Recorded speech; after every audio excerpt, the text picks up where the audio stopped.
y les voy a compartir mi escritorio.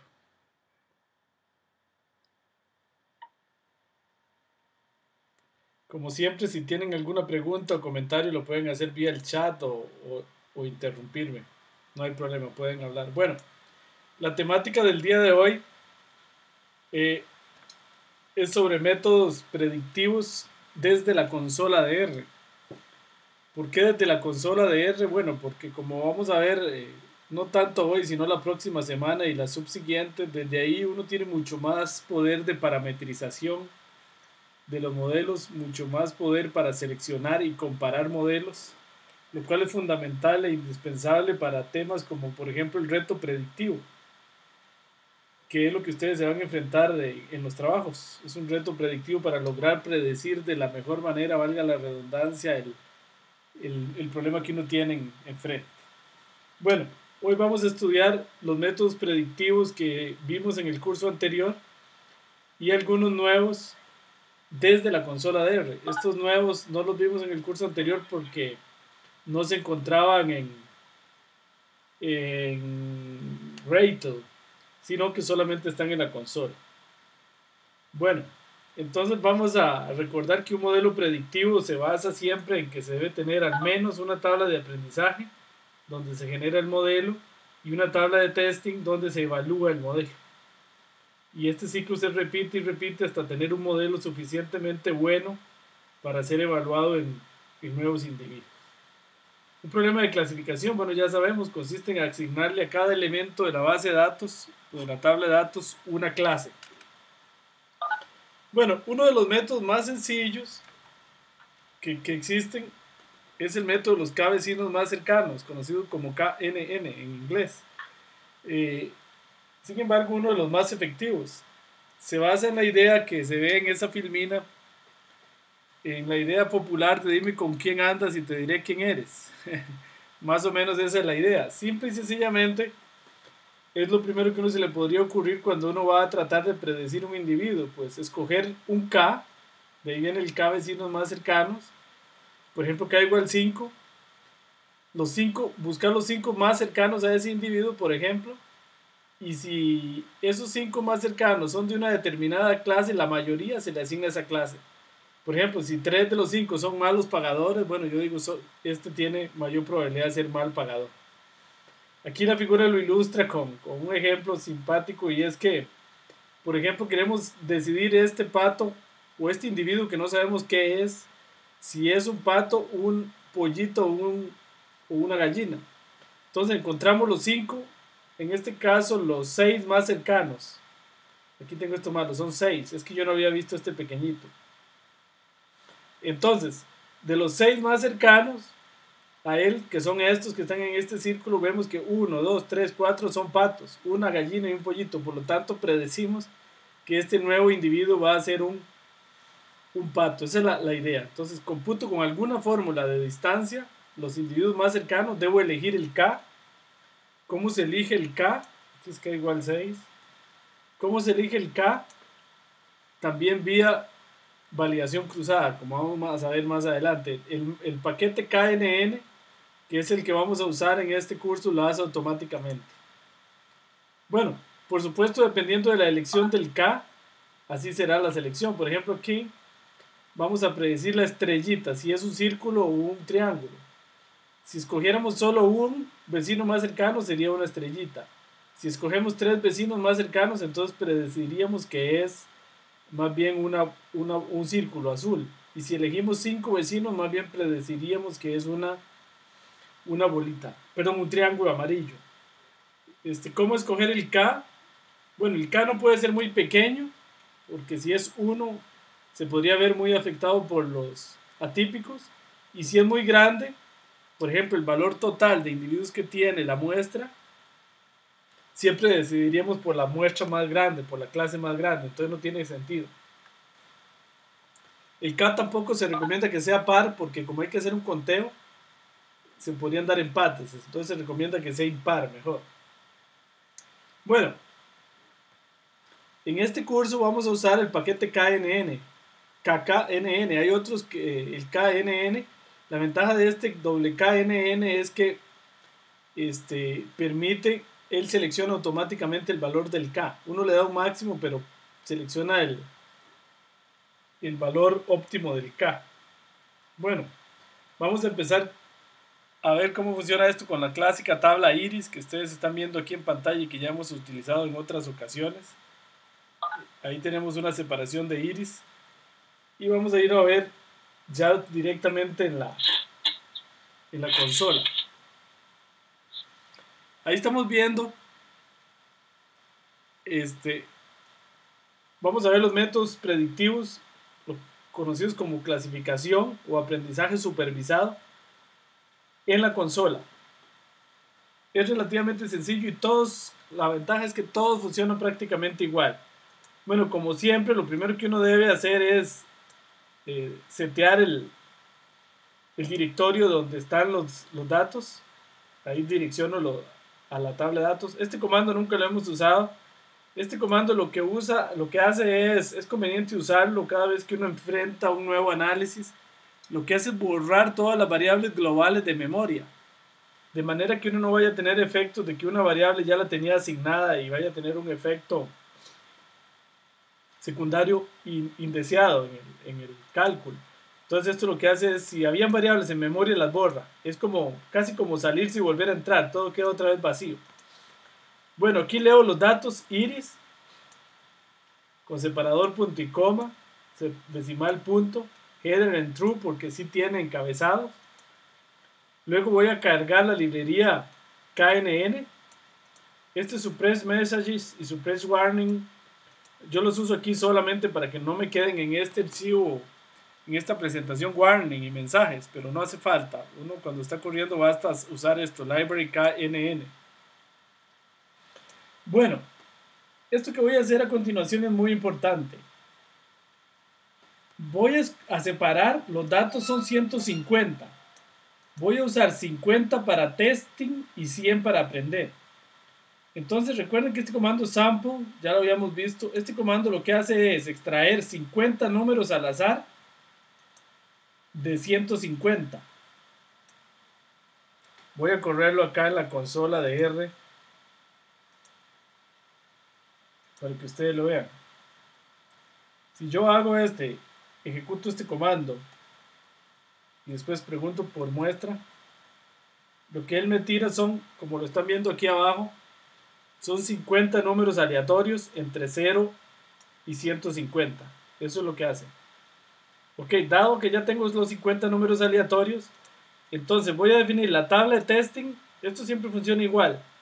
Como vean que los datos están en la variable datos.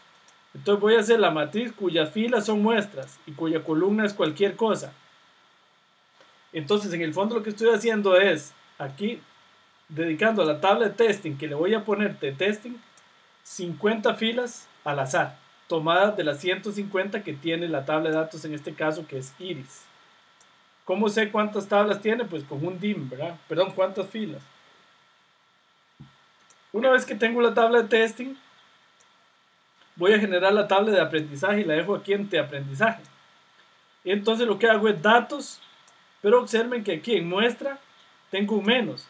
Es decir, estoy cogiendo todas las filas de la tabla de datos, excepto las que están en muestra. Entonces esto me hace que aprendizaje, como esta tenía 50 filas, esta va a tener 100 filas, nada más que tomadas al azar. Por ahí me está entrando un feedback. A ver si alguno tiene. ¿Sí, Eric? Una pregunta, ahí nosotros deberíamos de definir una semilla. No es necesario. R la define internamente. Sí, más bien uno puede hacer lo contrario en R, que es fijarle la semilla para que siempre dé igual. Por algo que uno quiera que salga el resultado siempre como uno lo tenía. Sí, para que no estén variando los datos de experimento en experimento. Exacto, eso sí se puede hacer. Entonces fijar eso, no recuerdo en este momento exactamente cómo, por ahí está más adelante, pero sí, para que no estén variando los datos de experimento en experimento. ¿Sí? Si uno está haciendo un informe o algo así. Pero normalmente aquí, si yo lo hago una vez, vean, me dan unos números. Y si lo hago otra vez, me dan otro número. Los ven aquí abajo. Son distintos estos de estos. Ok, que eso es lo ideal, ¿verdad? Excepto cuando uno, pues por alguna razón quiere que todos los tiros den los mismos para efectos de un informe o algo así. Entonces, bueno, les queda claro esto, ven. Aquí entonces, lo que hago en testing en el fondo son 50 filas al azar de la tabla de datos. Y las otras 100 me quedan en T-aprendizaje. Era lo mismo que hacía Rater. Yo aquí puedo calcular el 30% o lo que sea. Aquí estoy usando una tercera parte para aprendizaje y 2 terceras partes para testing. Ok, muy bien. Entonces, una vez seleccionado esas dos tablas, con esta función, en este caso train KNN, voy a entrenar el modelo KNN. ¿Dónde? En la tabla. ¿Dónde? Aquí, en la tabla de aprendizaje. Entonces la data va a ser la tabla de aprendizaje. Ahí es donde va a aprender. El K máximo, en este caso, le puse que sea 9. O sea, va a usar como máximo 9 vecinos más cercanos. Y esto es lo que se conoce en R como una fórmula. Yo le voy a decir aquí, le digo que la variable a predecir es la variable tipo. ¿De dónde? De la tabla de aprendizaje. Esto que estoy subrayando en azul no es necesario ponerlo. Porque como aquí le digo que la data es de aprendizaje, él asume que es esa. Sería necesario si es de otra tabla. Y esto, el vírgula, el rabo de chancho, popularmente punto, quiere decir que esta es la variable predictiva. Perdón, la variable a predecir. Punto aquí quiere decir que todas las demás variables las va a usar como variables predictoras. Vamos a ver más adelante que uno puede decirle aquí de una manera que ahorita les explico, que use, por ejemplo, solo 2 variables para predecir, no todas, o solo 3, o solo 4, las que yo quiera. Entonces, bueno, esto construye el modelo predictivo y queda aquí en esta variable que yo le puse modelo. Uno le puede poner cualquier nombre. Si yo le pongo aquí modelo para ver qué hizo, aquí me puso que el kernel que usó fue el optimal, el best K que se encontró fue 9 precisamente. Entonces aquí esto no es necesario ponerlo, esto es para si yo quiero ver qué hizo. Ok, o quiero ver más detalles de cómo construyó el modelo. Hasta ahí les queda claro. Si tienen alguna pregunta. Esto es muy importante. Este código lo que tienen que hacer ustedes es entenderlo nada más, porque hay que replicarlo constantemente. Entonces, repito, saco los números al azar, construyo la tabla de testing con esos números al azar, el resto se usa para aprendizaje, y en este caso, con esta función train knn.knn se construye el modelo usando el método de KNN. Muy bien, una vez construido el modelo, la función predict, que siempre es la misma, es lo que se conoce en computación como una función polimórfica, porque van a ver que siempre se usa la misma, predict, no importa el modelo. Ella sabe cuál predict usa dependiendo del modelo que esté aquí. Entonces yo le voy a decir aquí, prediga, usando el modelo que acabo de construir. ¿Qué es esto? La tabla de testing. Y este menos 5 aquí le digo que le estoy pasando de testing, pero la columna 5 no. Porque recuerden que en la columna 5 es donde está el tipo. Entonces yo no quiero que use el tipo, porque precisamente estoy prediciendo el tipo. Entonces no quiero que use el tipo porque no quiero engañarme a mí mismo. Entonces va a predecir sin conocer. Y el resultado me queda en la variable predicción, que es el nombre que yo elegí. Si yo pregunto por predicción, aquí está, la primera la predigo como virgínica, la segunda como setosa y así sucesivamente.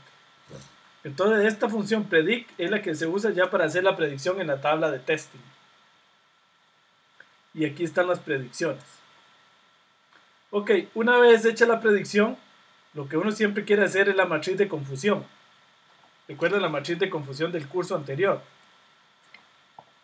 R hace la matriz de confusión con este comando table.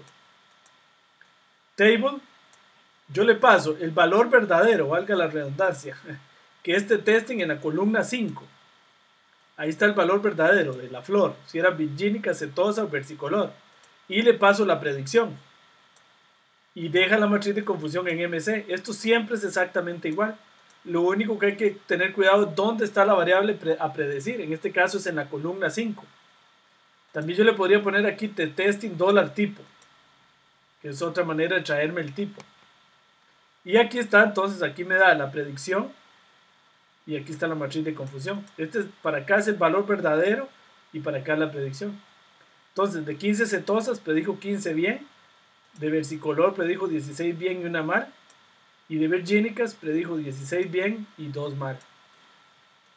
Ok, hasta ahí alguna pregunta de cómo se hace la predicción y la tabla. ¿Sí, adelante?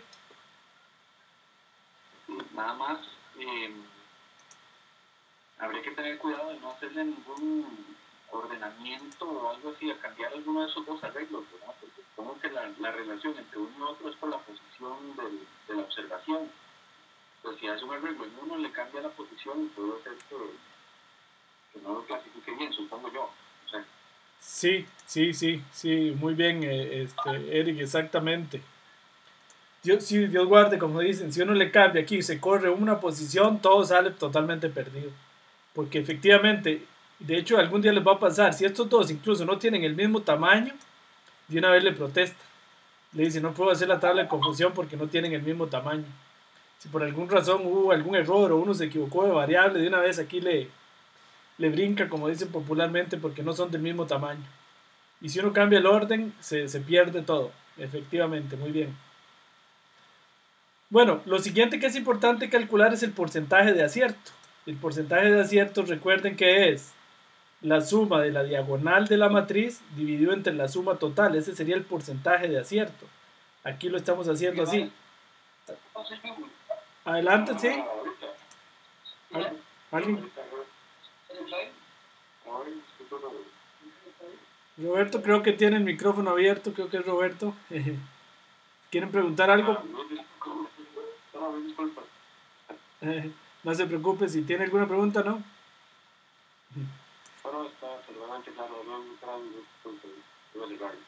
Ok, gracias, Roberto. Bueno, entonces aquí sumo la diagonal. Esta es una función de R, sum. Dia, que es otra función de R que le saca la diagonal a esta matriz entre la suma total de la matriz.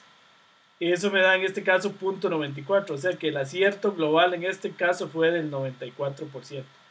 Y el error uno lo puede hacer como 1 menos el acierto. Entonces en este caso es el del 6%.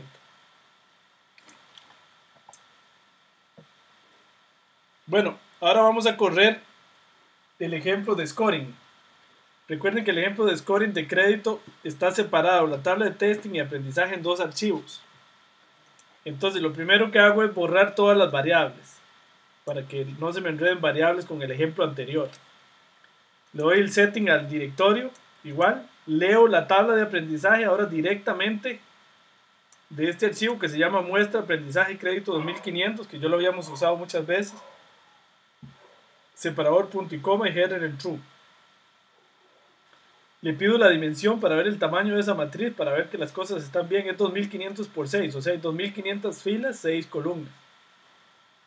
Luego leo t-testing. Vean que aquí no hago el azar como antes, porque son en archivos separados. Leo t-testing de muestra test crédito igual. Ok. Luego aplico train.knn a la variable buen pagador de t-aprendizaje. Esta es la variable buen pagador, que es la que yo quiero predecir si es bueno o no pagador. Y variables predictoras serán todas las demás. Este punto indica que serán todas las demás. La data va a ser entre aprendizaje y el K máximo va a ser 7, el que yo le puse. El modelo, imprimo el modelo a ver qué pasó. Y me dice, por ejemplo, vean qué curioso aquí, que el best K, el mejor K, aquí usó K igual 1. Ok. Ahí hizo K igual 1. Bueno, construido el modelo, hago la predicción. ¿Cómo lo hago? Con la función predict. Le paso el modelo y le paso t-testing menos 6. ¿Por qué menos 6? Porque en la columna 6 es donde está el verdadero valor del buen pagador y el mal pagador. Entonces no quiero que la use en el testing. Y la predicción la dejo aquí en predicción. Luego hago la matriz de confusión con el comando table. Le paso t-testing. Ahora sí, la columna 6. Vean que esto es menos la columna 6. Esto es más bien solo la columna 6. Aquí porque aquí está negativo y aquí está positivo. Y la predicción. Entonces aquí me hace la matriz de confusión y la deja en MC. Calculo el acierto como la suma de la diagonal entre la suma total de la matriz y vemos que el acierto es del 94%. Y el error 1 menos el acierto, el error es del 5%. ¿Alguna pregunta hasta ahí, muchachos? Vi algo por el chat. ¿Se puede predecir más de una variable en un mismo modelo? Me pregunta Ronnie. No. La variable a predecir siempre es solo una. Lo que uno sí puede es correr el modelo y ponerle como variable predictiva otra. Eso sí, pero es otra corrida aparte. No puede uno correr en la misma corrida predecir dos variables. Sí puedo correrlo otra vez y, por ejemplo, decirle aquí que no quiero predecir buen pagador, sino, por ejemplo, que quiero predecir el grado académico. Está bien, entonces predigo grado académico. Recuerden que había una variable que se llamaba grado académico. Predigo grado académico usando todas las demás como predictoras. Pero sí no puedo predecir dos al mismo tiempo. Por lo menos que yo lo haya visto. ¿Le queda claro, Ronnie? Sí. Luis Castro me hace una pregunta que estoy viendo ahora. Entonces la función sample debe repetir valores, ¿cierto? No, la función sample que vimos antes, como yo la estoy usando aquí, sample, no repite, es sin reemplazo. Si repitiera hay problemas. Si el sample se puede hacer que repita, o sea, como en la lotería volver a echar la bolita para que salga dos veces el mismo número. Aquí no puede salir repetido. Hay un comando aquí para hacer que sample repita, pero en este caso no se puede que salga repetido. Habrían problemas. Ok, ¿sí? ¿Les queda claro las preguntas?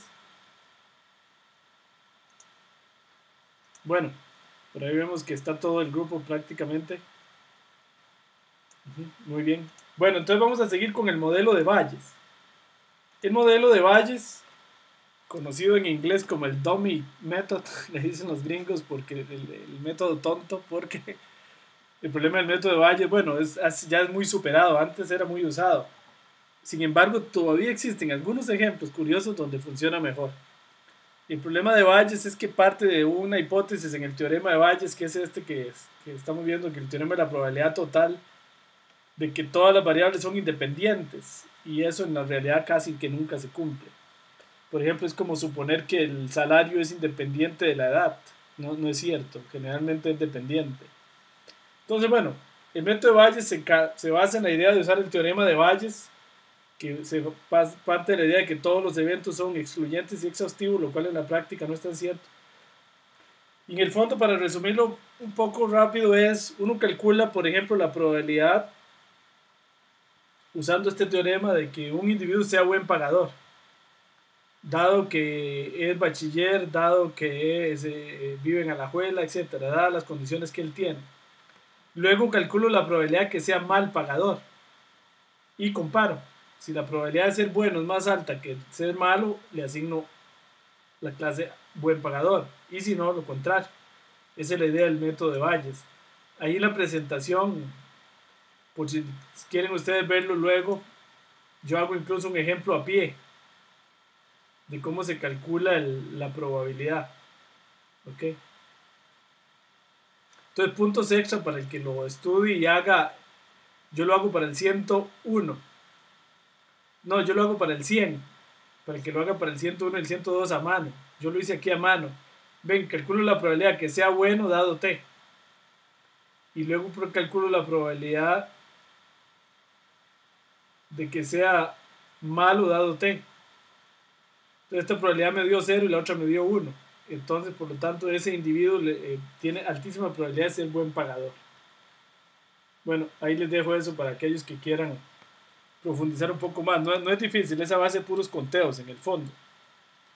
Bueno, el método Nate Bayes está en este paquete de E1071, que tiene un nombre muy curioso que no sé yo por qué se llama así, pero es un paquete muy usado porque tiene muchas funciones muy útiles en estadística sobre todo. Entonces vamos a ir a ver cómo se usa el paquete de Bayes. Básicamente van a ver que es lo mismo. Bueno, lo primero, como siempre, establecer el directorio de trabajo. Si el paquete no está instalado, lo instalan con este comando. Yo aquí lo tengo comentado. Recuerden que con el signo numeral se comenta. Ya lo tengo instalado. Lo único que sí hay que hacer es cargarlo con el comando library. Entonces ya está cargado el paquete. Ok, muy bien. Leo nuevamente los datos iris. Le pido un head aquí. Esto no es estrictamente necesario, solo como para ver que están bien. Recuerden que tenemos ese largo, ese sépalo largo, sépalo ancho, pétalo largo, pétalo ancho y la variable tipo, que es la que uno quiere predecir en la 1, 2, 3, 4, quinta columna. Le pido un summary también para ver algunos datos del, por ejemplo, que son 50 setosa, 50 versicolor. Esto es bueno hacerlo para ver que los datos fueron bien leídos y las variables fueron leídas en el tipo correcto. Generalmente es bueno hacer esa verificación. Bueno, entonces igual que antes, generamos 50 números al azar de los 150. Creamos la tabla de testing con esos 50 números y creamos la tabla de aprendizaje quitando esos 50 números o esas 50 filas. Aquí es datos con esas 50 filas y aquí es datos sin esas 50 filas. Y le aplico Bayes. Ven, la función se llama naive Bayes. Quiero predecir tipo Rauechancho punto. Ven, no hace falta poner aquí de aprendizaje, porque aquí yo le estoy diciendo que la data es de aprendizaje, ahí es donde va a aprender. Entonces voy a usar como data de aprendizaje y va a predecir la variable tipo. Esto le indica el punto que a partir de las otras 4 variables van a ser predictoras. Y el resultado queda en modelo. Una vez que tengo el modelo, igual, exactamente igual que antes, hago la predicción, llamo la función predict, le paso el modelo y le paso la tabla de testing sin la columna 5. Y entonces la predicción me queda en predicción. Vean que es lo mismo, todo funciona igual. Predict es polimórfica. ¿Por qué predict sabe que ahora tiene que aplicar la predict de Bayes? Porque este modelo que le estoy pasando aquí, que es el que acabo de construir acá, es un modelo bayesiano. Hago la tabla de la matriz de confusión, igual le paso t-testing, la columna 5 de t-testing y la predicción. Pregunto por MC y aquí me da la matriz de confusión, que también fue bastante exitoso el método bayesiano. Que igual el acierto, entonces siempre lo mismo, la suma de la diagonal entre la suma de la matriz, 96% de acierto, 1 menos el acierto es el error.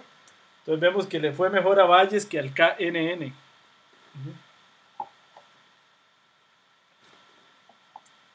Ahora el ejemplo de scoring con Bayes. Igual borro todas las variables para evitar problemas. Le doy setting al directorio. Esto no hay que estarlo haciendo. Yo lo hago aquí porque para efectos de ilustrar lo que habría que hacer si está por separado, ¿verdad? Pero no, setea el directorio solo una vez, ¿verdad? Leo la tabla de aprendizaje igual que antes y corro Bayes, naive Bayes con la variable buen pagador y data de aprendizaje. Y el modelo queda en modelo.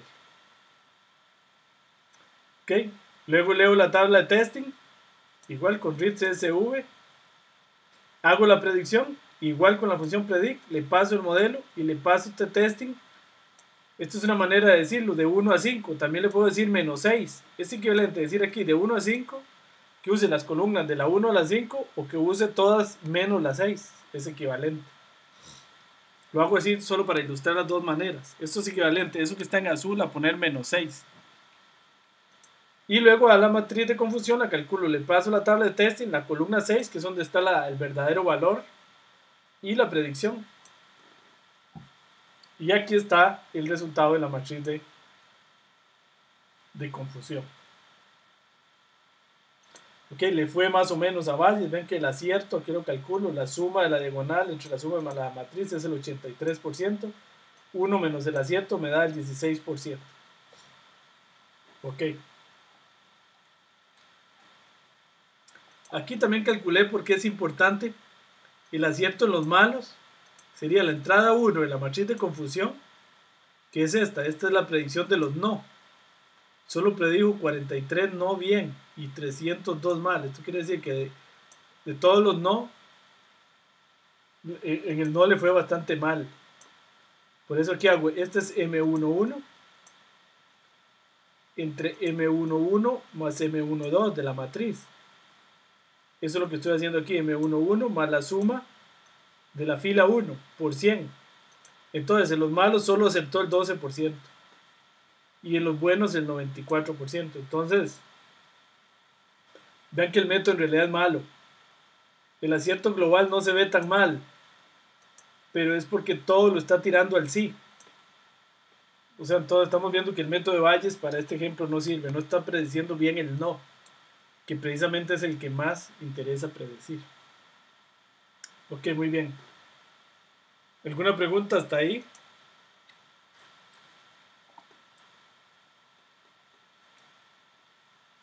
Si tienen alguna pregunta o comentario.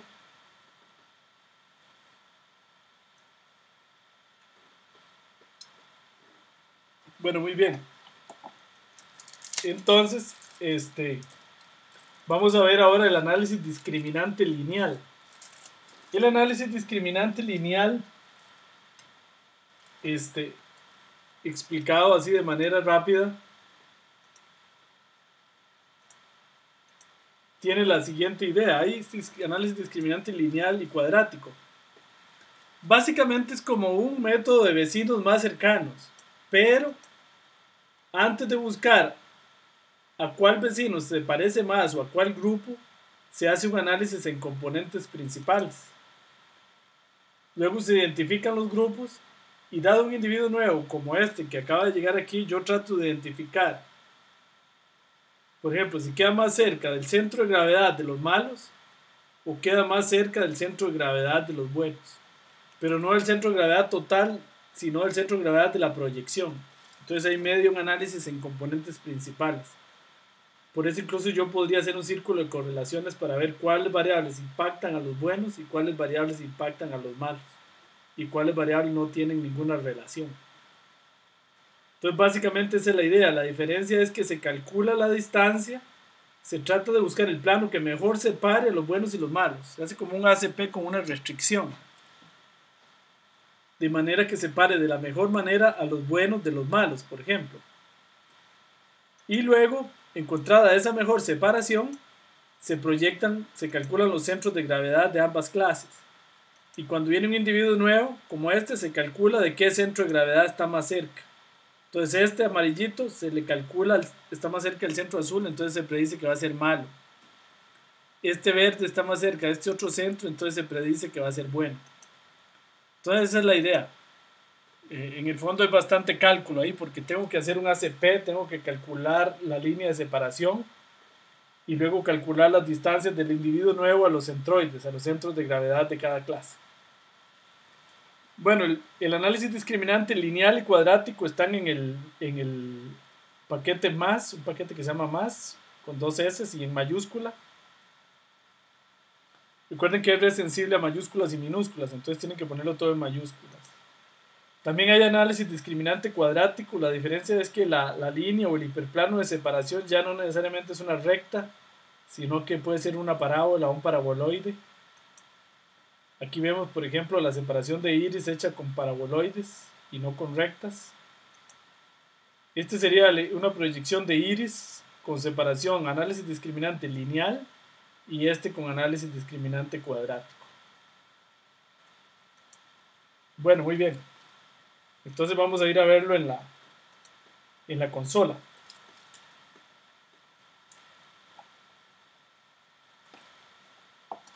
Entonces de nuevo, lo mismo, seteo el directorio, instalo el paquete si no está instalado, luego cargo el paquete más y class, estos dos paquetes son necesarios, leo los datos de la misma manera, igual construyo la muestra saco los números aleatorios, construyo el t-testing, construyo el t-aprendizaje exactamente igual, y el modelo se construye exactamente igual de nuevo.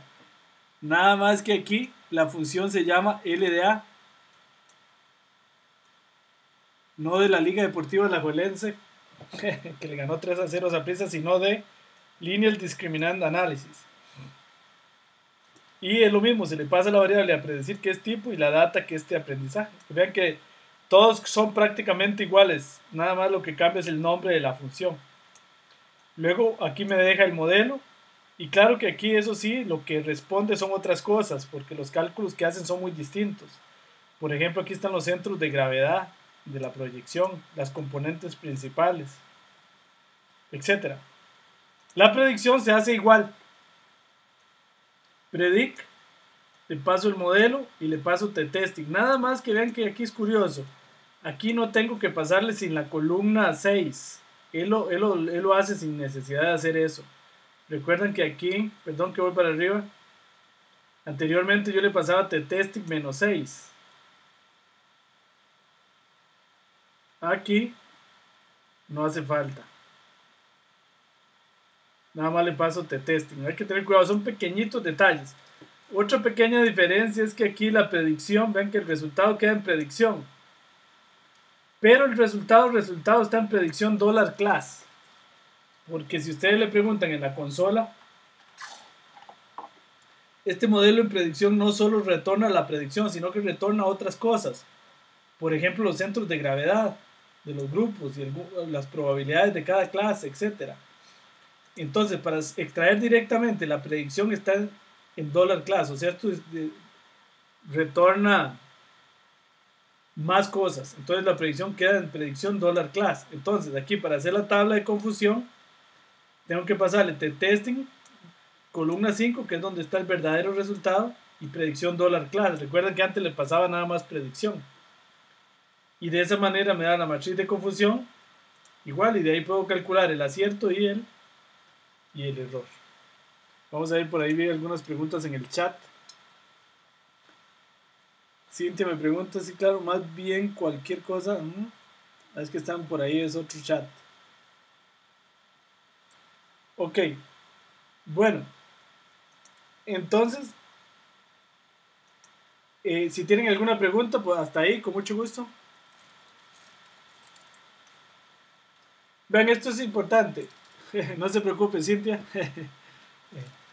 Si tienen alguna pregunta por ahí, no importa. Bueno, ven aquí este ejemplo. Voy a correr el análisis discriminante lineal y voy a predecir tipo. Vean aquí, con P largo más P ancho. Esto lo que quiere decir es que voy a usar para predecir tipo solo esas dos variables. Esto es lo que en R se conoce como una fórmula. Entonces ven, si uno pone grado chancho punto, usa todas las variables de la tabla excepto la que uno quiere predecir para predecir. Aquí voy a usar solo dos variables y le voy a pasar data de aprendizaje. ¿Para qué quiero pasarle solo dos variables? Porque fíjense que si uno pasa solo dos variables, yo le puedo hacer un plot al modelo. Vean qué bonito. Aquí le hago un plot y aquí me grafica el ACP que ella hizo internamente. Este es el ACP. Y así fue como logró separar las cetosas, las virgínicas y las versicolor. Quedaron bastante bien separadas en el plano. Este es el ACP. Si yo le doy plot. Claro que para poderle hacer plot solo deben haber dos variables. Para que pueda haber un gráfico en dos dimensiones. Entonces, bueno, esto es una manera interesante porque puede hacer que uno no quiera usar todas las variables para predecir. Porque recuerden que esto es algo interesante. No necesariamente más variables garantizan una mejor predicción. No necesariamente. Después en el quinto curso vamos a estudiar unos métodos que se llaman los métodos de selección de variables. Los métodos Lazo y los métodos y sobre todo los métodos Lazo para seleccionar variables. Eso no lo vamos a ver en este curso, sino en el quinto curso. Que en el quinto curso vamos a estudiar un poquito más de detalle la regresión. Bueno, el ejemplo de scoring. Igual, borro todas las variables globales, setting al directorio, leo la tabla de aprendizaje y la tabla de testing, calculo el modelo con linear discriminant analysis, con buen pagador y data de aprendizaje. Aquí están las probabilidades, predict, se corre exactamente igual. Y la tabla de la matriz de confusión, nada más que ojo que aquí prediction $class. Y aquí está la matriz de confusión. Tampoco le fue muy bien, vean que no predice bien el no. Tiende a tirar todo al sí. Pareciera que predice el 85% y el error es 14%, pero realmente no sirve. El análisis discriminante tampoco para este problema porque predice todo, lo tiende a tirar el sí. Que este es un problema duro, ¿verdad? Un problema desbalanceado. Ok, para hacer análisis discriminante cuadrático, todo igual, excepto que la función que se usa para predecir se llama QDA, de Quadratic Discriminant Analysis, y todo es exactamente igual. Ven, nada más que le hago, aquí también la predicción queda en predicción $class, entonces todo es exactamente igual. Aquí le fue bastante mejor, vean que el análisis discriminante cuadrático sí predijo el 98%, bueno no, pero es que esto es en Iris. En Iris todos predicen muy bien. En scoring, con análisis discriminante cuadrático, aquí están los centros de gravedad de los grupos, él da más información. Predice un poquito mejor, vean, 88, pero aún así no predice muy bien.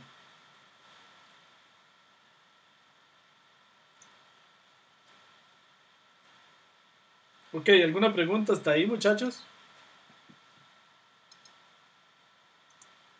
Por ahí están, sí. Brian, Cintia, Naranjo, Cintia Argueda, Denis, Eric Denis, Katia, Lisbeth, Luis Castro, Marianela, Mario, Randall, Roberto, Ronnie, Yersinio, Yesenia. Bueno, están casi todos. Bueno, las máquinas vectoriales de soporte, Support Vector Machines, que ya lo habíamos estudiado en el curso anterior. ¿Cómo se hacen en la consola? Igual, leemos los datos. Esto head no hace falta, es para verlo. El summary tampoco, es como para ver que los datos se leyeron bien. Hay que cargar la library class y la library E1071, que es donde está las máquinas vectoriales de soporte. Entonces igual, vean, con esto genero la muestra, el testing y el aprendizaje. Siempre es exactamente igual. Lo que podría cambiar es si uno quiere dejar más o menos porcentaje para testing. Eso uno lo puede decir ahí. Corro el modelo como Support Vector Machines, es como se llama la función, SVM. Aquí hay una diferencia y algunos métodos tienen opciones extra. Ven, por ejemplo, aquí, recuerdan que en las máquinas vectoriales de soporte hay varios kernel que uno puede usar. Aquí le estoy usando que use el kernel lineal. Ven, entonces tiene una opción más. Esto es nuevo en este método. Que de hecho yo la puedo quitar y ella usa por defecto otro kernel que ahorita vamos a ver cuál es. Igual, entonces la predicción se hace exactamente igual. Le paso predict, le paso el modelo y le paso la tabla de test. Y aquí está la predicción. Aquí me dice a qué individuo predice cada uno de los individuos que están en el test.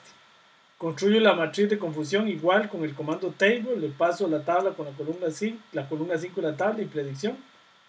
Y aquí me da la matriz de confusión. 96% de acierto, 4% de error. Sí, adelante. Una pregunta, ¿hay alguna forma de obtener un arreglo con los diferentes kernels que tiene disponibles? Digamos un resultado o una matriz de confusión. Sí, una lista ahí, sí. No, digamos, lo estoy pensando como para poder hacer un for y que los pruebe todos de un solo, digamos. Sí, con un for. Lo vamos a ver la semana que viene. Sí, cuando veamos calibración de modelos, porque efectivamente yo quiero saber cuál kernel es mejor. Aquí le puse lineal solo porque se me ocurrió, pero ¿cuál es mejor para estos datos? Uno lo puede hacer, lo vamos a ver en la próxima clase, que vamos a ver validación cruzada. Eso se llama una validación cruzada, van a ver qué bonito. Y vamos a decidir cuál kernel es mejor dado un juego de datos. Efectivamente, con un for, y uno va comparando los errores. Pero lo vamos a ver de hoy en 8. Gracias. Con gusto. Bueno, uno puede usar para support vector machine, por ejemplo, aquí también solo dos variables, ¿ven? Voy a predecir tipo usando solo el cepa a lo largo y el cepa a lo ancho. Datas de aprendizaje y kernel lineal. Y si lo hago así, también puedo hacerle un plot. Si yo uso dos variables, casi siempre puedo graficar con plot. Graficar el modelo. Vean qué bonito este gráfico. En este gráfico podemos ver la separación que hizo de las virgínicas, las versicolor y las cetosas. Y aquí están estos graditas que se ven, son como los vectores de soporte que él encontró. Entonces este es un gráfico de support vector machines en 2 dimensiones, porque usamos solo 2 variables para predecir tipo. Aquí está un kernel no lineal. Si yo no le pongo nada aquí, por defecto, vean que aquí corrí el modelo y no le dije cuál kernel. Por defecto usa el kernel radial. Puña, voy muy rápido y a ustedes no les está refrescando eso. Perdón. Voy a esperarme, sí. Es que me acabo de dar cuenta viendo la otra pantalla que estaba hablando y a ustedes no les había llegado. Aquí vean que si corro el modelo sin pasarle qué kernel usa, por defecto ella usa un kernel radial. Aquí por ejemplo dice cuántos vectores usó, que usó 43 vectores de soporte. Ok, igual la matriz de confusión, igual se calcula el acierto, igual se calcula el error. Ven, es lo que les decía, ven, a estas máquinas vectoriales de soporte predijeron con un 100% las 0,1% de 100% de predicción y 0% de error.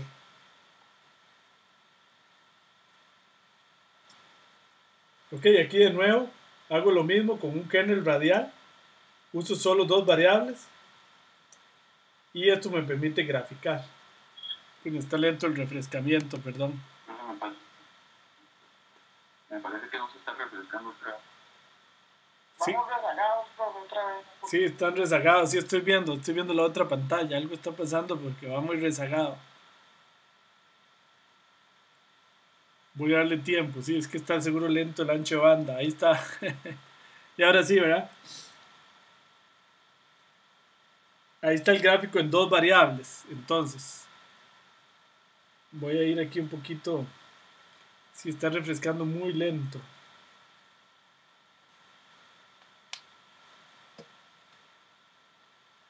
Qué tirada, sí. Ahí ya refresqué, pero no se ha reflejado en la pantalla de ustedes.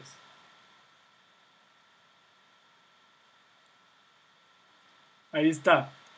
Bueno, con Credit Scoring y con máquinas vectoriales de soporte funciona igual, ¿verdad? Support Vector Machines, voy a predecir buen pagador, datos de aprendizaje. No le digo qué kernel usa, entonces voy a usar radial aquí por defecto. Y predict funciona igual. Y luego la matriz de confusión.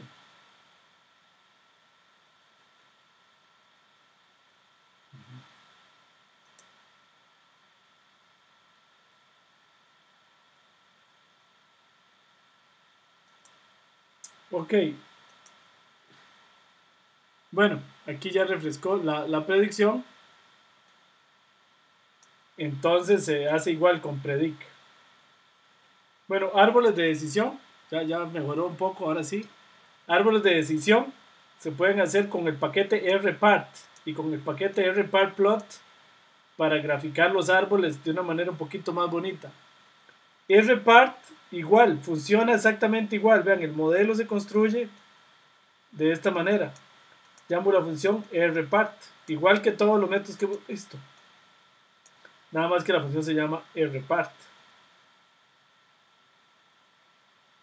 Y con el comando plot y plot modelo y text modelo, él grafica el árbol de decisión como lo están viendo ahí en pantalla. Eso es por si yo quiero ver el árbol. Eso es con el comando plot simple. Ahora yo puedo usar el plot que viene de este paquete que se llama rpartplot. El rpartplot habría que cargarlo, ¿ven? Con library. Hay que cargar library, rpart y el rpartplot si uno quiere hacer los árboles más bonitos. Ok, vean, con rpartplot yo uso esta función prp modelo, le paso algunos parámetros con los que ustedes pueden jugar un poco. Por ejemplo, los colores pink y pale green tree son estos colores, pink y verde.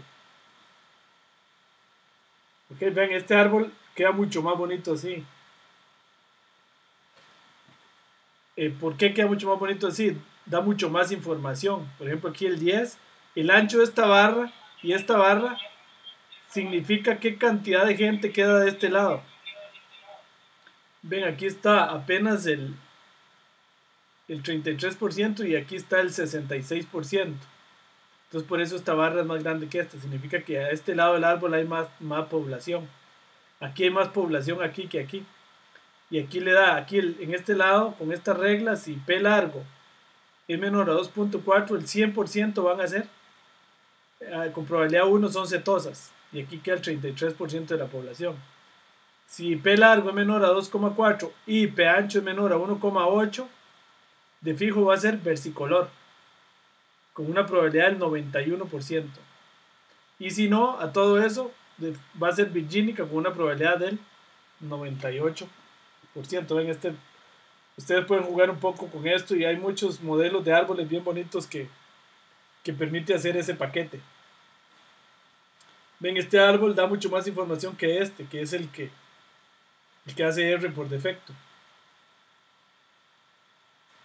Ok.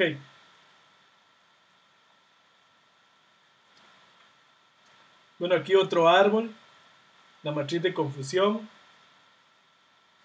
También se puede hacer un árbol igual. En el repart yo podría usar solo dos variables para predecir. En cualquier modelo yo puedo hacer eso. Y aquí está el árbol de decisión. Ok, aquí tenemos árboles para el problema de scoring. Igual leo los datos. El modelo cómo se construye con repart. Y aquí la variable buen pagador. Y voy a usar todas las variables para predecir. Y vean el árbol aquí, qué bonito quedó. Con el comando PRP. Ahí está el árbol bastante clarito para leer las reglas. Ahí hay mucha información muy importante para un problema, por ejemplo, de scoring o para un problema de fraude. Ok. Y aquí leemos la tabla de testing para hacer el testing con predict. Esto aquí muy importante, esto sí es importante. En los árboles de decisión le paso el modelo y le paso testing, pero hay una variable adicional que se llama type class. Resulta que los árboles de decisión, no lo hemos visto nosotros, pero los árboles de decisión, por lo menos del modelo de CART que se llama Classification and Regression Trees, significa que los árboles de decisión del método CART se pueden usar para clasificación o para regresión. Entonces hay que ponerle aquí type class para que lo use para clasificación. Si yo no lo pongo eso, va a usar el modelo más bien como un modelo de regresión. Y lo que me va a retornar ahí es un número, una probabilidad. Entonces, en nuestro caso, para todos los efectos, siempre hay que ponerle aquí type class. Eso es para garantizar que el árbol de decisión que va a usar para la predicción es para clasificación y no para regresión. Más adelante en el quinto curso lo vamos a usar al revés, más bien para hacer regresión. Pero por ahora lo estamos haciendo para usar clasificación. Entonces esto es muy importante. Esto es nuevo en los árboles de decisión. Ok, Random Forest. También podemos hacer Random Forest. Random Forest está en el library Random Forest, que habría que instalarlo si no está instalado. ¿Cómo se corre el modelo? Exactamente igual. Con la función Random Forest. Aquí data de aprendizaje. Importance en true es una variable que él tiene que sin entrar en mucho detalle es mejor dejarla así en true. De hecho los modelos muchas veces tienen mucho más variables. En las clases más adelante vamos a hablar un poquito de esto, de la parametrización de los modelos. Por ejemplo, este método, si yo me voy a R y lo corro y después le pido ayuda,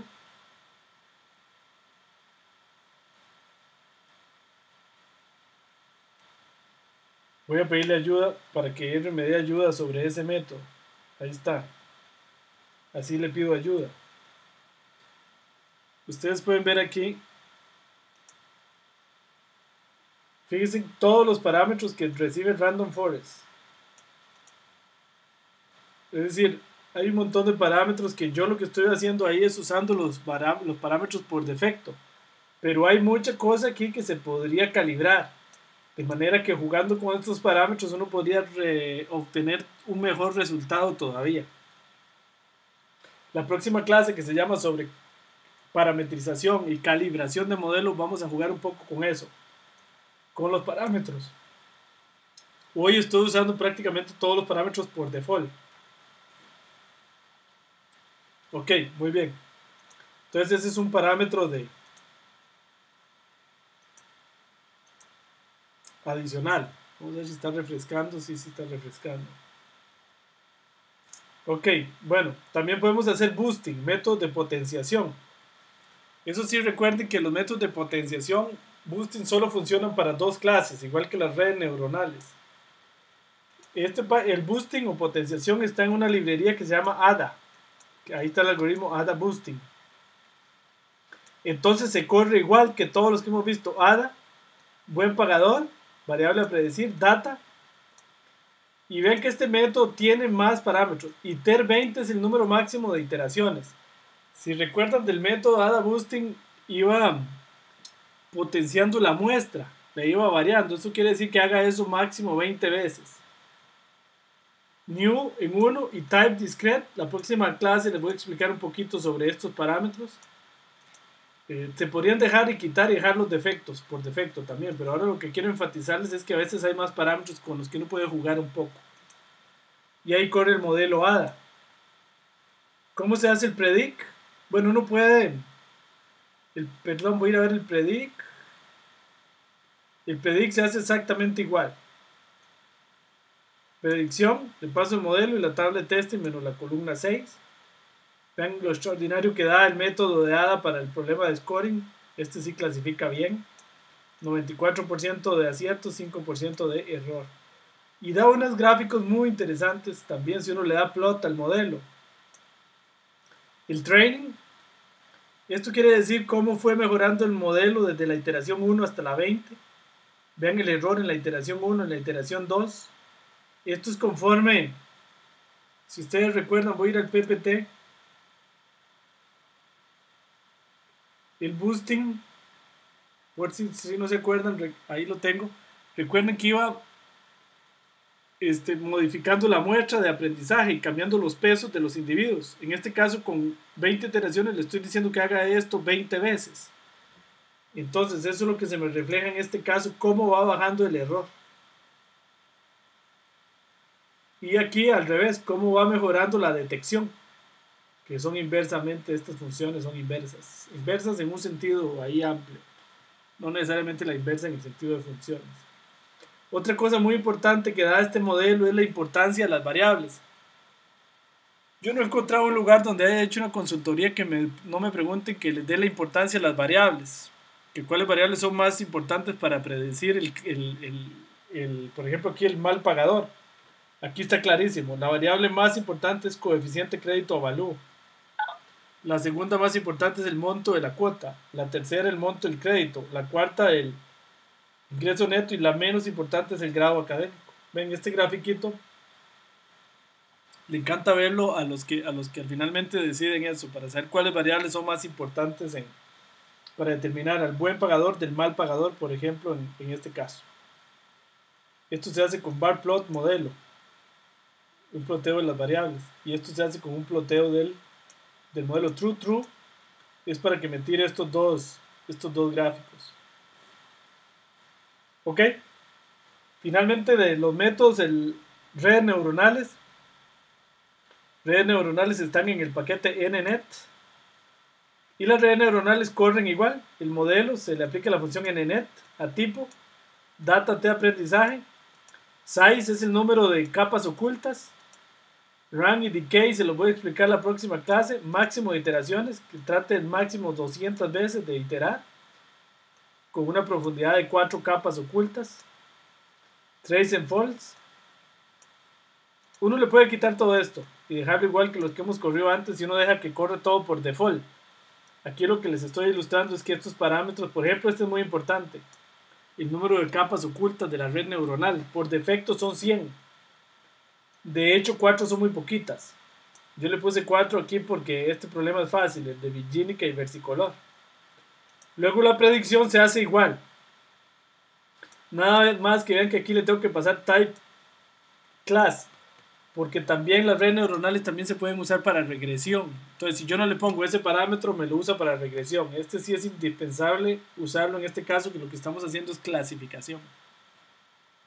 Luego la matriz de confusión, igual que la hemos hecho antes, y aquí predice el 92%. ¿Ok? Luego las redes neuronales para el problema de scoring, nada más que aquí ven, le pongo 100 capas ocultas, porque este problema sí es difícil. Y entre más capas ocultas, más iteraciones debo pedirle. Porque si no, no lo va a lograr hacer. Vean que predice bastante bien al no pagador, con un 94% de asertividad y un 5% de error. Ok, muy bien. ¿Alguna pregunta hasta ahí, muchachos?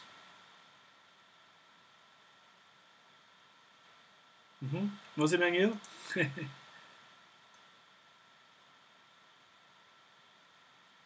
Ok, muy bien. Si tienen alguna pregunta, vean que todos corren básicamente igual. Gracias, Eric. Bueno, ahora vamos a ver algo muy importante, que me lo preguntó, si mal no recuerdo, Lisbeth hace como un mes y resto. Si esto no existiera, nada serviría para nada. Es como guardar un modelo para su posterior uso. Porque la idea no es estar construyendo el modelo tiro a tiro, no. Uno construye un modelo y lo guarda. Y cada cierto tiempo lo recalcula, lo mejora o lo trata de entrenar. Pero los modelos se generan y se guardan. ¿Cómo se guarda un modelo en disco? Por ejemplo, en redes neuronales es muy fácil en R guardar el modelo. Vean. Bueno, yo leo los datos, hago la muestra de aprendizaje, aquí, entreno el modelo con una red neuronal, por ejemplo, y luego simplemente con este comando save, modelo file, y lo guarda en este archivo. Modelo en redes, así este es el nombre, RDA. Este es un formato propio de R. Ahí guarda el archivo en disco duro. Uno lo puede guardar hasta en una base de datos y todo. Pero bueno, así lo graba en el disco duro. Ahora, un mes después o unos días después, yo quiero usar ese modelo, no lo quiero volver a calcular porque, como vamos a ver en la próxima, dentro de 2 clases, un modelo de estos de verdad puede durar toda una noche generándose. ¿Okay? Para calibrarlo, seleccionar los mejores parámetros y poner a competir los métodos y todo, perfectamente puede durar toda la noche o hasta 2 días, ¿verdad? Un ejemplo de verdad. Entonces uno no puede estar haciendo eso cada vez que va a predecir. Entonces, bueno, digamos que duró 2 días guardando, yo guardé esto y el próximo mes voy a seguir usando este modelo. Entonces, durante todo el próximo mes, yo lo que hago es, leo, digamos, la tabla bueno, no, lo único que tengo que hacer en el fondo es esto. Load, con el comando load, leo el modelo. Ahí está, leo modelo, redes, -iris. Ese es el modelo que me dio las redes neuronales para iris. Y cuando voy a hacer una predicción, la hago igual que siempre. Nada más que le paso este modelo, que es el que acabo de leer aquí. Cuando lo lee aquí, ella le asigna el nombre modelo, que era como se llamaba cuando yo lo guardé. Y le pongo type class, es decir, es de aquí para allá. Ok, aquí hice esto porque sí, construí la tabla de testing para luego probar con la tabla de testing. Aquí ya en la práctica lo que yo hago es que ya le estoy pasando individuos nuevos, ¿verdad? Ok. Igual con el scoring. Vean, por ejemplo, yo leo de aprendizaje, construyo un modelo con random forest, por ejemplo, y lo guardo. Ahí está guardado en el disco. Modelo bosques scoring RDA. Ahí tengo guardado el disco para seguirlo, perdón, guardado el modelo en disco para seguirlo usando.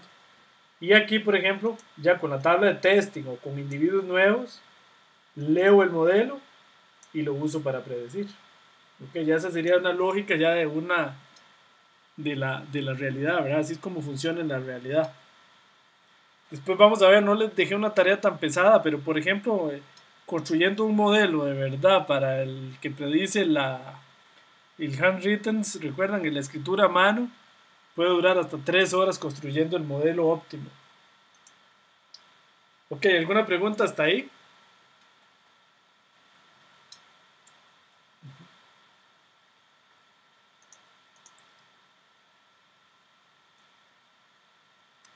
Que por ahí veo, Lisbeth, usted me había preguntado eso alguna vez, me parece. Por ahí la veo. Sí, profe, muchas gracias, me queda. No estoy hablando mucho porque no tengo una buena conexión, no sé si me escuchas. Sí, sí la escucho, sí, sí la veo como con tablet o con teléfono. Ok, muy bien. Con una tablet. Con una tablet, gracias. Sí. Bueno, esta es la manera. También uno puede ese RDA, por ejemplo, meterlo en una base de datos, que es lo que hacemos en el Back San José. Y después con un programa en Java la leemos y ahí a partir de ahí todo sigue en Java.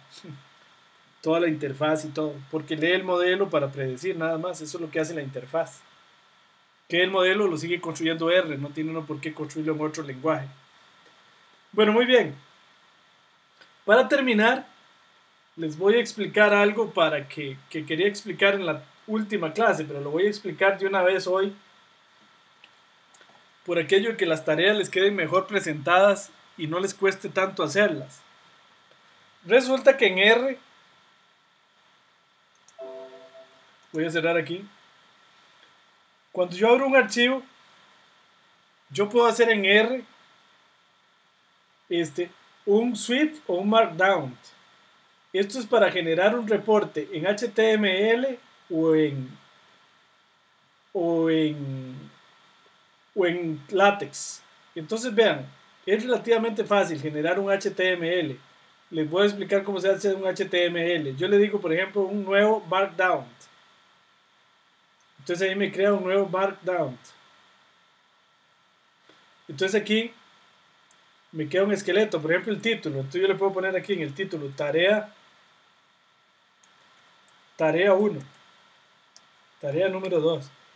Este subrayado aquí es para que quede doble paréntesis iguales así seguidos es para crear un título. Si yo quiero crear un subtítulo, yo le pongo por ejemplo aquí ejercicio 1, lo subrayo y eso me hace un título. Luego, yo voy metiendo el código R en lo que se llama un crunch, que es esto, o un bloque. Entonces, le voy a meter un crunch, ahí lo mete. Esto es como una sintaxis. Dentro de estos bloques, yo pongo código R. Por ejemplo, supongan que el ejercicio 1 de la tarea era leer, aquí ya lo tengo resuelto, era leer los datos de estudiante y hacer un ACP y graficarlo. Entonces ya lo tenía hecho, me lo traigo aquí, copy, lo pego ahí. Ok, ahí ya tengo el ejercicio 1, el código del ejercicio 1. Entonces salvo esto como un temporal ahí. Entonces, le doy aquí, lo compilo aquí donde dice canit HTML. Ven que le doy acá y ven donde me generó, ahí está, un HTML, es muy fácil. Con la tarea número 2, ejercicio 1. Aquí está el código R, bien bonito, y de una vez el gráfico. No hay que estar haciendo copy-paste de nada. Ok, digamos que ahora quiero el ejercicio 2. Entonces le hago un subtítulo así. Le meto otro crunch. Otro chunk, perdón. Que es como un bloque. Digamos que el otro ejercicio era una clasificación jerárquica. Aquí la tengo con los mismos datos. Entonces lo pongo ahí. Digamos que ya tenía la solución para hacer una clasificación jerárquica. Leo los datos. Una cosa importante es que aquí sí hay que estarle poniendo el directorio donde están los datos, porque cada chunk o trozo es como si fuera un programa independiente. Entonces tengo que volver a setear aquí. Entonces ahí está. Todas estas instrucciones se hacen un clustering. Entonces ese era el ejercicio 2, digamos. Entonces le digo canit HTML y vean. Ahí me hizo el ejercicio 1 que era el ACP. El ejercicio 2. Ven, hacen todos los cálculos. Aquí está la matriz de distancias. Aquí está el dendrograma. Aquí están los histogramas de interpretación, etc. Ven. Ven qué bonito queda. Entonces, de esa manera, ustedes ahí van agregando. Ustedes pueden ir haciendo el código y cuando ya lo tienen bien armadito, lo meten al reporte, digamos. Si quieren ver ayuda de esto, es muy fácil. Aquí donde dice MD, le dan MD. Y si pueden ver en esta pantalla de la derecha, aquí explica cómo poner algo en itálica, cómo hacer headers, títulos, subtítulos, títulos de tercer nivel, de cuarto nivel, cómo hacer listas, cómo hacer incluso links, cómo meter imágenes si uno quisiera aparte. Las imágenes que R hace las mete solo, ¿verdad? Etcétera, etcétera. Hasta meter matemáticas, todo. Entonces es muy fácil hacer un reporte. Con esto y quedan muy bonitos, quedan en HTML. Entonces no hay que estar haciendo copy-paste ni nada.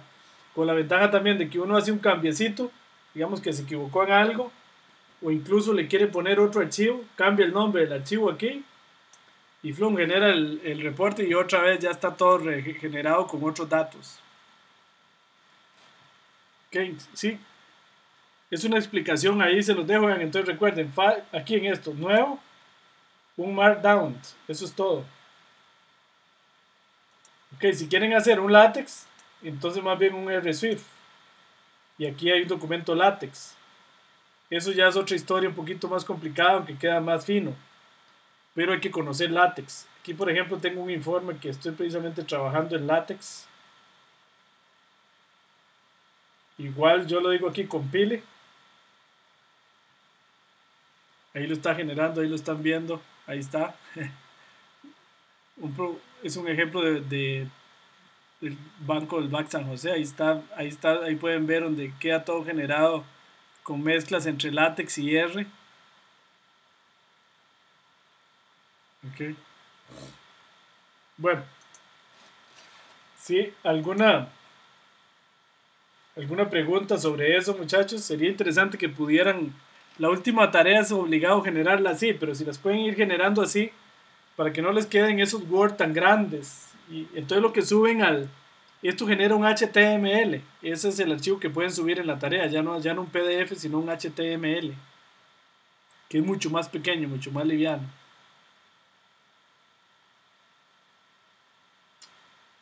Ok, muy bien. ¿Alguna pregunta hasta ahí, muchachos, muchachas? Sobre cómo generar esos reportes.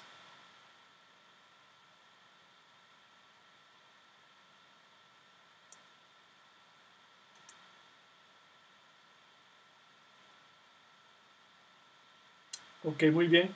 Bueno, entonces eso sería por hoy. Nada más, para terminar, hablarles sobre la tarea 2.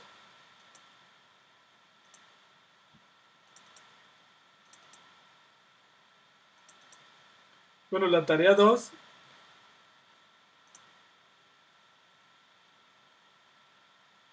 es aplicar unos métodos descriptivos en la consola y luego correr para la tabla span, data, CSV, todos los métodos predictivos que vimos hoy desde la consola. Eso es relativamente sencillo. Lo que tienen que hacer es exactamente replicar lo que yo hice con esa tabla de datos. Ok, eso no está difícil. Esta tarea está más fácil que la anterior. Lo que hay que entender es sentarse a entender bien los códigos que están ahí y replicarlos para este ejemplo. Ok, muy bien.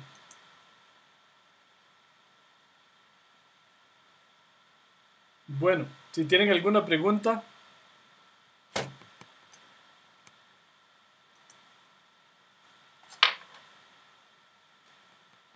¿Alguna pregunta o comentario?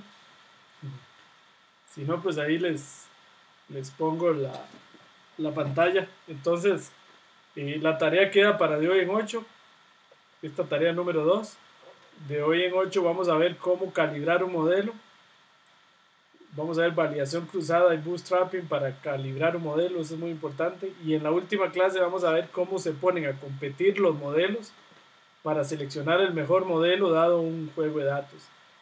prácticamente ya hemos visto todos los modelos predictivos más importantes que existen. Solo nos faltaría ver la regresión logística, pero eso, la regresión está reservada para el curso de series de tiempo, que las series de tiempo empiezan haciendo una regresión. Entonces ahí estudiamos en la primera clase métodos de regresión y métodos de regresión para hacer clasificación, como la regresión logística. Entonces eso es en ese curso. Pero básicamente todos los métodos más importantes ahí están cubiertos para hacer, por ejemplo, scoring, detección de fraudes, etc. Y las próximas 2 clases las vamos a dedicar a cómo calibrar un modelo y cómo seleccionar el mejor modelo para un problema dado. Y en la última tarea hay un reto predictivo, que precisamente lo que ustedes tienen que hacer es eso, calibrar los modelos y seleccionar el mejor modelo. Con más herramientas que en el curso pasado, ¿verdad? Que era casi ensayo y error. Bueno, muy bien, si hay alguna pregunta. Si no, entonces, bueno, nos vemos, hasta luego, nos vemos de hoy en 8 a las 7, si Dios quiere. Hasta luego, muchachos. Nos vemos. Bueno, profe, buenas noches. Buenas noches, nos vemos. Gracias.